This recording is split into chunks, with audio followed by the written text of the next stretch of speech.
बच्ची के सपने। शालू की शादी को 10 साल हो जाते हैं, फिर भी उसे औलाद का सुख नसीब नहीं होता और वो जहाँ कहाँ मन्नतें मांगती फिरती है। कितने डॉक्टरों को दिखाती है, कितना कुछ करती है कि बस कोई माँ बोलने वाला इस दुनिया में आ जाए। एक दिन शालू पूजा घर में बैठे बैठे रोने लगती है।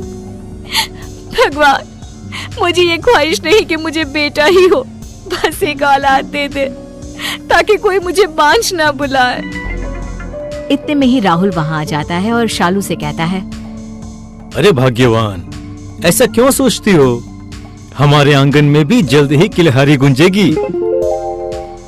इतने में ही शालू को उल्टियां होने लगती है और उसका मन खट्टा होने लगता है। राहुल तुरंत डॉक्टर को घर बुलाता है। पता नहीं शालू को अचानक क्या हुआ है, उसकी तबीयत खराब होने लगी तो मुझे जल्दबाजी में आपको बुलाना पड़ा। राहुल जी, चिंता की कोई बात नहीं है। जिस खुशी का आप बेसब्री से इंतजार कर रहे थे, वो खुशी आपको मिल गई। अरे आप पिता बनने वाले हैं। क्या क्या सच कह रहे हैं आप? भगवान ने मेरी सुन ली। शालू और राहुल खुशी के मारे फूले नहीं समाते हैं और ये खुशखबरी पूरे मोहल्ले और अपने सारे रिश्तेदारों में भिजवाते हैं, मिठाइयाँ बांटते हैं। ये खुशखबरी सुन उसकी पड़ोसन सोनी जलकर राख हो जाती है और मन ही मन कहती है, ये कैसे हो सकता है? अब मैं इसे ताने कैसे मारूंगी? इसका बच्चा इस दुनिया में आना नहीं चाहिए। यहाँ शालू और राहुल अपने आने वाले बच्चे की तैयारी में जुट जाते हैं और दिन गिनने लगते हैं। वक्त कटता चला जाता है और शालू की डिलीवरी का दिन आ जाता है। उधर सोनी अपना जादू टोना करना शुरू कर देती है। शालू एडमिट होती है और उसकी हालत बहुत बिगड़ जाती है। राहुल, अगर मैं मर गई तो मेरे बच्चे को माँ और बाप दोनों का प्यार तुम्हें ही देना होगा। मुझे इस बात की खुशी होगी कि मैं बांझ नहीं मरी। ऐसा ना बोलो, तुम्हें कुछ नहीं होगा। देखो, मैं तुम्हारे साथ हूँ। डॉक्टर शालू को ऑपरेशन थिएटर में ले जाते हैं और राहुल डॉक्टर से कहता है, डॉक्टर, मेरी वाइफ को कुछ नहीं होना चाहिए, चाहे मेरा बच्चा इस दुनिया में रहे या ना रहे। मैं शालू के बिना नहीं रह सकता, प्लीज।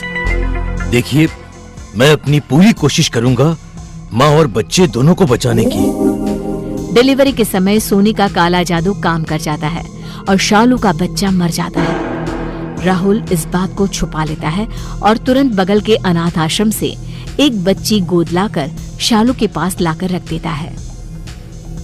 डॉक्टर प्लीज, आप ये बात किसी को मत बताइएगा कि शालू ने मरी हुई बच्ची को जन्म दिया है, नहीं तो मेरी शालू मर जाएगी। देखिए, आप बेफिक्र रहिए। डॉक्टर का काम किसी को जिंदगी देना है, लेना नहीं। शालू को होश आ जाता है और वो अपनी बच्ची को देखकर खुशी से फूले नहीं समाती। आज से मेरी गुड़िया का नाम अंजलि होगा। राहुल शालू को हॉस्पिटल से छुट्टी दिलाकर घर ले आता है और उधर सोनी शालू के हाथ में बच्चा देखकर सोच में पड़ जाती है। मेरा वार खाली नहीं जा सकता है। इस दुनिया में आ तो गई है, लेकिन आगे नहीं बचेगी। सोनी अपनी तंत्र विद्या करने लगती है। इधर शालू अंजलि को पालने में लगी रहती है। अंजलि 10 साल की हो जाती है, लेकिन सोनी का एक भी जादू उस पर काम नहीं करता। एक दिन अंजलि को एक बहुत बुरा सपना आता है और वो चौंक उठती है। क्या हुआ मेरी बच्ची? तुझे इतने पसीने क्यों आ रहे हैं बेटा? मम्मा, मैंने एक बहुत बुरा सपना देखा। मैंने देखा कि मैं और मेरी दोस्त अंकिता स्कूल जा रहे हैं और स्कूल के सामने वाली गली में जो कुआं है ना, उसमें से एक भूत निकली और अंकिता को अपने साथ अंदर ले गई। अरे बेटा, तूने कोई डरावनी कहानी सुनी होगी, इसलिए तुम्हें ऐसा सपना आ गया। ये बस एक सपना था। हाँ मेरी बच्ची, सो जा मेरी रानी। शालू अंजलि को सुला देती है। सुबह जब शालू स्कूल जाती है तब वही सब उसके साथ होने लगता है। कुएं के अंदर से एक बड़ी आंखों वाली एक भूतनी निकल कर आती है और अंकिता को अपने साथ ले जाती है। ये देख अंजलि बेहोश हो जाती है, लेकिन किसी से कुछ नहीं कहती। फिर कुछ दिनों के बाद अंजलि को एक सपना आता है।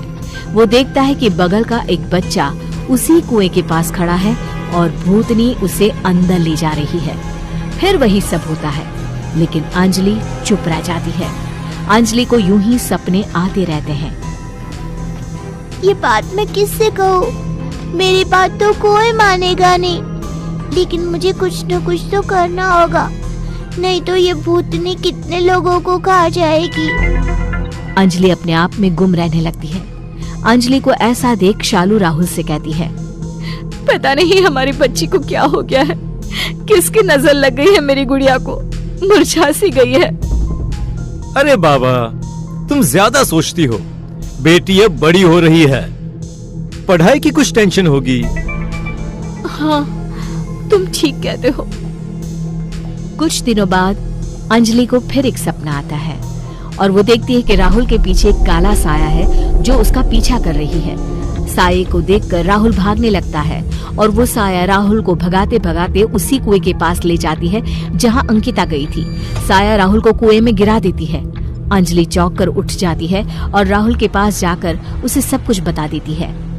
पापा, मैं आज आपको कहीं नहीं जाने दूंगी। मेरे सारे सपने सच हो जाते हैं। अगर ये भी सच हो गया तो मैं अपने पापा को खो दूंगी। ऐसा नहीं होगा मेरी बच्ची, मैं हमेशा तेरे पास ही रहूंगा। कुछ देर बाद राहुल को एक कॉल आता है और राहुल को मजबूरन घर से निकलना पड़ता है। अंजलि भी राहुल के पीछे पीछे जाती है। अंजलि का सपना फिर एक बार सच होने लगता है। राहुल उसी कुएं के पास जाकर रुक जाता है।